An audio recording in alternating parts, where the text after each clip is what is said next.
ஜிலேபி மீன் வறுவல் பண்ண போகிறோம், வாங்க பார்த்துடலாம். இப்போ அரைக்கிற தேவையான பொருள்லாம் பார்த்துடலாம்.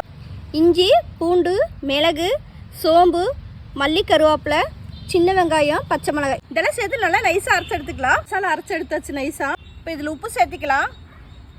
கலந்து மீன் மேலே தடவிக்கலாம். மீன் மேலே மசாலாலாம் தடவியாச்சு. தோசைக்கல்ல போட்டு இப்போ எடுத்துக்கலாம். இப்போ எண்ணெய் சேர்த்திக்கலாம். நான் தேங்காய் எண்ணெய் எடுத்துருக்கிறேன். தேங்காய் எண்ணெயில் பொரிச்சா ரொம்ப நல்லா இருக்கும். மீனை சேர்த்திக்கலாம்.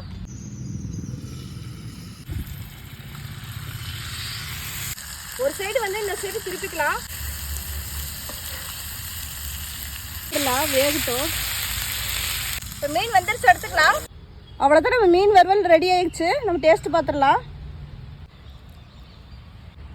மீன் நல்லா சூப்பராக வெந்திருக்குங்க.